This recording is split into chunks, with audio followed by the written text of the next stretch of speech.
I'm a big fan of tools for getting our task done and protecting our people at church or within our ministries. And I'm also a big fan of both the Taser and the stun gun. I've used two different models of the Taser over my career, but in full disclosure, I have not used the most recent models. One of the features I like about both of these devices is that they can simply be a deterrent. When someone sees a device or hears the Taser or hears somebody yelling taser, taser, taser, or just that electrical current can be quite a deterrent for people to at least pay more attention to your requests or maybe even to flee.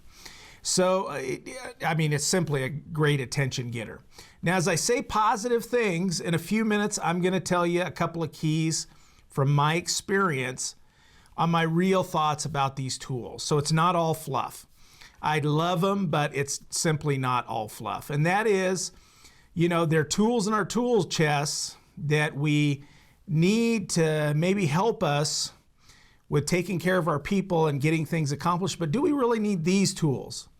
These are tools also to protect yourself with.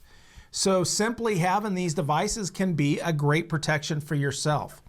The Taser advantage is the fact that it can be fired up to distances of at least 10 to 15 feet. In my opinion, probably more like 7 to 10 feet from my experience. Now keep that in mind, it's not a magical device. So it means when you fire the darts or the probes and they go out 7 to 10 feet, they're attached, by a thin wire back to the Taser. They have to penetrate or come in contact with the skin of the attacker. They can go through the clothing and get close enough to pass the charge or current to the skin. But someone wearing a heavy sweater or a dress jacket, it's going to make it more difficult for those probes or darts to get close enough to the skin to deliver the electrical charge or the shock. You also have to be accurate in firing the Taser. If your angle is off just a bit, you can miss your subject. And so again, it's not a magical device. It doesn't work all the time. It doesn't instantly solve your problems. The Taser can also be used like a stun gun as a contact device, having a drive stun capability or a contact type situation. In simple terms, meaning the end of the Taser can be placed in direct contact with the person and used as a stun gun device without firing it, which requires kind of a negative, being at a close range to the person. You've got to be within reaching out range. Now, the simple stun gun can be summed up pretty quickly, as simply by trying to gain compliance by pulling or pushing the trigger mechanism to generate the loud electrical sound, or have the contacts of the stun gun make contact, and then pulling that trigger, deploying the electrical charge. So it employs intimidation just by the sound of it, by pulling it out, but it requires being in close contact with your perpetrator or your suspect. But it's simple. So stun gun's good, and you can sum up the bad pretty quickly. You're in close range, those kind of things. So what's the negative with the Taser?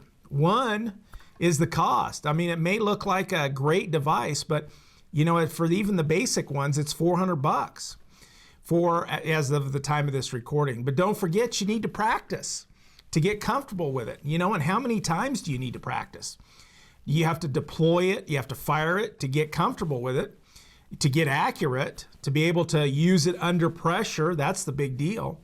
And practice cartridges can be $50 each. And that's a lot of money if you want to get good with this device. And you need to be good with it if you have to use it under pressure. And by the way, you probably have more than one person on your team. So if you acquire a Taser, you can begin to see where $50 a cartridge is much more expensive than just the $400 to acquire the Taser. That's the least of your expenses when you start training and practicing and there's multiple persons on your team. So here's my overall concern. If we're going to get a device for ourselves or our team to use, we need to train with it. We cannot make the ministry liable for our actions because we misuse or we misfire the Taser because we did not practice or train. These tools mean you have to train. And by the way, it's not a magical device, as I keep saying. They don't always work. Thick clothing, misfiring, missing your target. And then I have to tell you, I've encountered a couple of times in my career where it had no effect on the person because maybe they were intoxicated or perceived mental health issues. I've seen a person just grab the darts and rip them out of their clothing and skin.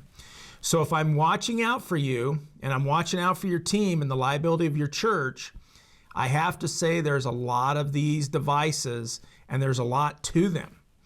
Training and expense is a big problem with Taser for a ministry security team, which leads to liability if you cut your training short. For police, it's a great device, but they have the funds to train, and they train year after year and have other training and other tools if those tasers or stun devices fail with a violent person or anybody like that. So I still tend to encourage you to do what you can with simple tactics and call the cops as soon as you can. Let them use tasers and other tools to deal with the situation. You just protect, facilitate evacuation of your persons away from a violent person if possible, and let the cops deal with it when they get there.